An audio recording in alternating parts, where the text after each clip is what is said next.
ओम साई राम दोस्तों, मैं मीनाक्षी आप सभी लोगों का हार्दिक अभिनंदन करती हूँ साई अनुभूति चैनल में। और अनुभवों की श्रृंखला से एक और बहुत प्यारा और अनोखा सा अनुभव लेके आप सभी लोगों के समक्ष उपस्थित हुई हूँ। और बाबा के अनुभव तो हमेशा ही बहुत प्यारे और अनोखे होते हैं, जो कहीं ना कहीं हमारे बहुत सारे ऐसे डिवोटीज से भी जुड़े होते हैं जिन्हें ये एहसास ही नहीं होता कि बाबा ने हमारे लिए ये किया। जब वो अनुभव सुनते हैं तब उन्हें याद आती है कि हाँ, बाबा ने हमारे लिए भी ये किया था। और फिर वो हमें कॉल करते हैं या मैसेज करते हैं, अपने वॉइस मैसेजेस भेजते हैं कि बाबा ने एक बार हमारे साथ भी ऐसा किया था। तो साईं अनुभवों को बताने का रीज़न ही यही है कि इससे लोगों को ये पता चले कि बाबा की लीलाएं क्या हैं, बाबा कैसे कैसे हम भक्तों को एहसास दिलाते हैं कि वो हमारे साथ हैं। और बाबा के अनुभव हम पहचान ही नहीं पाए हैं कितनी बार। तो बाबा के अनुभवों को पहचानना भी लोग साईं अनुभवों को सुनकर करते हैं। बाबा से बहुत ज़्यादा अटैच होना शुरू लोग बाबा के अनुभव सुनकर करते हैं। कुछ लोग तो ऐसे जो बाबा से पहले जुड़े ही नहीं थे, बाबा को जानते ही नहीं थे, लेकिन जब से उन लोगों ने अनुभव सुनना शुरू किया है वो बाबा से इतने अटैच हुए हैं कि बाबा के अनुभव अब उन्हें होने लगे हैं। पहले वो लोगों के अनुभव सुना करते थे और अब उनके साथ अनुभव हो रहे हैं। तो मैं इसके लिए बाबा को बहुत थैंक्स कहूँगी कि हे साईनाथ, आपकी कृपा से जो चैनल के साथ जुड़ रहे हैं, बाबा को जान रहे हैं, बाबा उनके काम बना रहे हैं, उनकी तरफ से मैं बाबा आपको बहुत धन्यवाद करती हूँ। और बस मैं ये मानती हूँ कि बाबा आपने मेरा जीवन भी सफल बनाने का काम करवाया है मुझसे। आपने मुझे जो प्रेरणा दी है, जिसकी वजह से हम अनुभव शेयर करते हैं, आज पहले अपने क्या करते थे, आज भी अपने अनुभव शेयर करते हैं और अब लोगों के अनुभवों को शेयर करने का माध्यम बन रहे हैं। बाबा इस नेक काम को कराने के लिए बहुत बहुत धन्यवाद, क्योंकि मुझे पता है कोई भी काम आपकी कृपा के बिना नहीं हो सकता।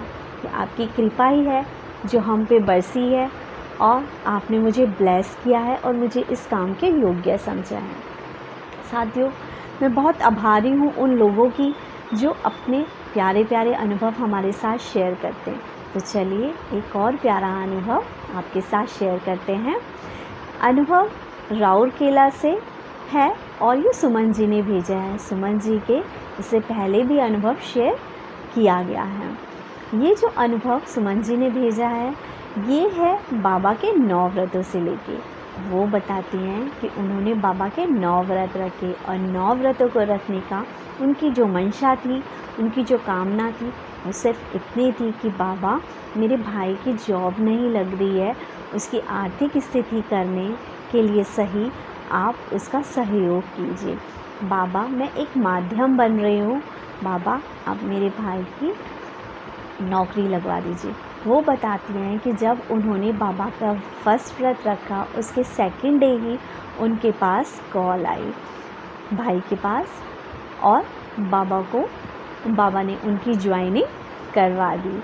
वो कहती हैं उनको नौकरी मिली और उन्हें बहुत अच्छा लगा कि बाबा ने फर्स्ट जो फास्ट था उसके बाद ही मेरे भाई की जॉब लगवा दी। लेकिन होता यह है कि 1 महीने बाद ही उनका भाई वापस आ जाता है और भाई रीज़न ये देता है कि मुझे वहाँ पे अच्छा नहीं लगा। तब वो बाबा के आगे कहते हैं कि बाबा सिर्फ 1 महीने के लिए नौकरी दिलवानी थी, बाबा ऐसा क्यों किया। अब होता ये है उनके व्रत चल ही रहे होते हैं, ठीक है, क्योंकि 9 व्रत थे तो उनके व्रत आते हैं और फिर होता है ये कि उनके भाई के पास फिर से एक ऑफ़र लेटर आता है। लेकिन अब की बार उनका जो भाई है वो ये कहता है मुझे ये जगह बिल्कुल पसंद नहीं है और मैं यहाँ जॉब नहीं करना चाहता। सब उन्हें समझाते हैं, बुझाते हैं और वो किसी तरह से उस जॉब को करने के लिए तैयार होते हैं, लेकिन उनका अंदर से सेटिस्फैक्शन नहीं होता कि हाँ मुझे यहाँ पे जॉब करनी है। होता है यूँ कि उनके व्रत भी समाप्त हो जाते हैं, लेकिन उनका भाई फिर से उस जॉब को छोड़ देते हैं। अब वो बहुत परेशान होती हैं, वो बाबा को कहती हैं कि बाबा आप ऐसा क्यों कर रहे हो। बाबा पहले 1 महीने के लिए लगवाई, अब ऐसी जॉब है कि मतलब थी वो वहाँ जाना नहीं चाहते थे और सेटिस्फाइड नहीं है। बाबा कुछ तो करो, लाज रखो साईं। और होता है ये कि उनके पास 3rd जॉब का ऑफ़र रहता है। वो बताते हैं कि आज वो कंटिन्यूटी में उनके भाई उस जॉब में हैं। वो कहती है बहुत लाखों की इनकम तो नहीं है, लेकिन हाँ जितनी भी उनको सैलरी मिलती है वो सेटिस्फाइड है। अब उनका मन नहीं भटकता है और वो अब कंटिन्यूटी में खुश होकर इस जॉब को कर रहे हैं। बस ये जो अनुभव है, अगर आप लोग इस अनुभव से कुछ सीखो तो मैं यही कहूँगी कि बाबा जो है वो भक्त को उसकी इच्छा के अनुरूप हमेशा देते ही हैं। कभी कभी हम इतने चंचल होते हैं कि हम बाबा की कृपा को समझ ही नहीं पाते। बाबा हमें 1 चांस देते हैं, बाबा हमें दूसरा चांस देते हैं, बाबा हमें तीसरा चांस देते हैं, लेकिन हम क्या करते हैं, क्योंकि हमारा मन चंचल है। जो मनुष्य है ना, जो हम इंसान हैं, हम बहुत अनसेटिस्फाइड टाइप के, हमें एकदम से बहुत बड़े खजाने चाहिए होते हैं। हम कहते हैं बस ऐसे हाथ कर दे बाबा और एक ऐसा वो हो जाए कि हम बिल्कुल एकदम बेड ऑफ रोजेज़ में आ जाए। लेकिन संघर्ष जीवन का दूसरा नाम है, और जब तक हम किसी चीज़ के लिए संघर्ष करके उसको पाते नहीं है ना, तब तक हमें जीवन जीने का खुद भी मज़ा नहीं आता। और आप खुद सोचिए कि जब हम किसी को चीज़ को बहुत मेहनत करके पाते हैं और हम पीछे मुड़ के जब ये देखते हैं तो हमें लगता है कि हमने इस चीज़ को कितनी मेहनत करके पाया है। उस चीज़ को पाने की हमें खुशी बहुत होती है। तो दोस्तों, ये जो अनुभव है सुमन जी की पूर्णता श्रद्धा का, पेशेंस का और बाबा के प्रति उनके अपार श्रद्धा का, जो ये बताता है कि बाबा के व्रत रखते हुए भी जीवन में अप एंड डाउन्स उनके आए, लेकिन बाबा के प्रति उनकी श्रद्धा कम नहीं हुई।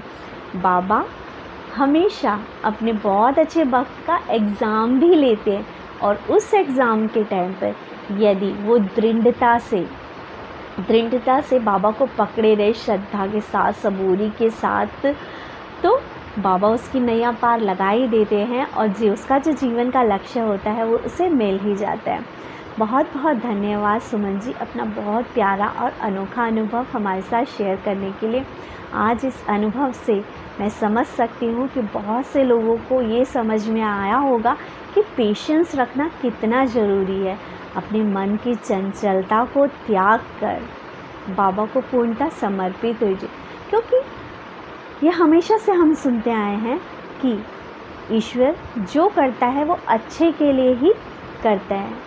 और एक बात और कही जाती है, ईश्वर अगर हमारे मन की करे तो अच्छा, और अगर ना करे तो और भी अच्छा, क्योंकि वो ईश्वर ही है जो ये जानता है कि हमारे लिए क्या सबसे बेस्ट है। ईश्वर हमारी माँ की तरह ही है। हम लोग बचपन में छोटे थे, अपने लिए कभी किसी खिलौने की ज़िद कर देते थे, कभी कोई ऐसी चीज़ खाने की ज़िद कर देते थे, लेकिन हमारी मम्मी हमें दिलाती नहीं थी, हमारी मम्मी हमें डांट देती थी। उस पल को हमें बुरा लगता था, लेकिन हमारी माँ हमें दूसरे दिन या 1-2 दिन बाद कोई उससे अच्छा बेटर खिलौना लाके हमें दे दी, उससे बेटर चीज़ हमें खाने के लिए दे देती थी। क्यों? क्योंकि उन्हें पता होता था कि हमारे खाने के लिए क्या अच्छा है, हमारे पहनने के लिए क्या अच्छा है, हमारे खेलने के लिए क्या अच्छा है।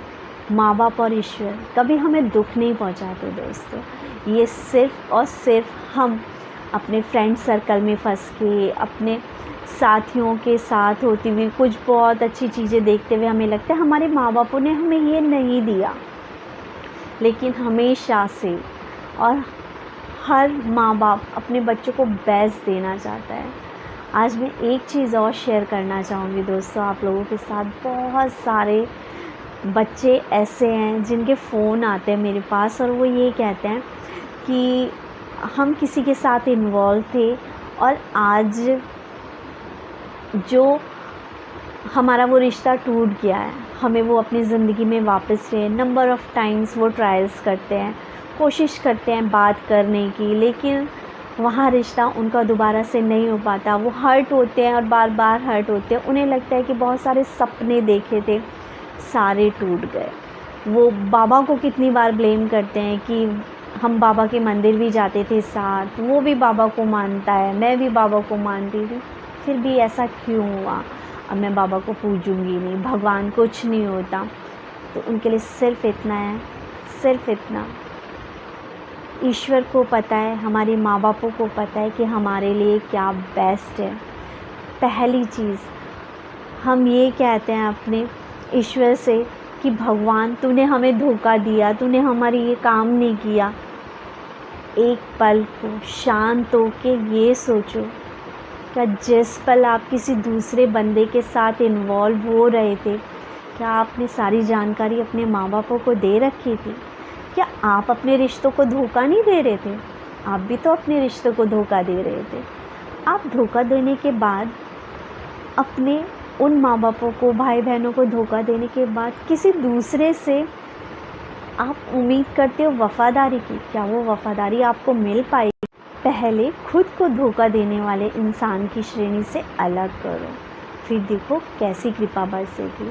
आप पहले माँ बापों को ये दुख देते हैं, उन्हें ये लगता है कि हमारे बच्चा हमारी सुन नहीं रहा, फिर आपको उस दूसरे बंदे से बेवफाई मिल जाती है, धोखा मिल जाता है, फिर भी आप अपने ही माँ बापों को परेशान कर रहे होते हो कि आपकी वजह से ऐसा हुआ। और जो कोई भी ऐसा करता है या कर रहा है मेरे साईं डिवोटीज़ में से, तो प्लीज़ एक बार बाबा की मूर्ति के आगे बैठ के अपने दिल से अपनी सच्चाई, अपनी गलती बाबा के आगे रखो।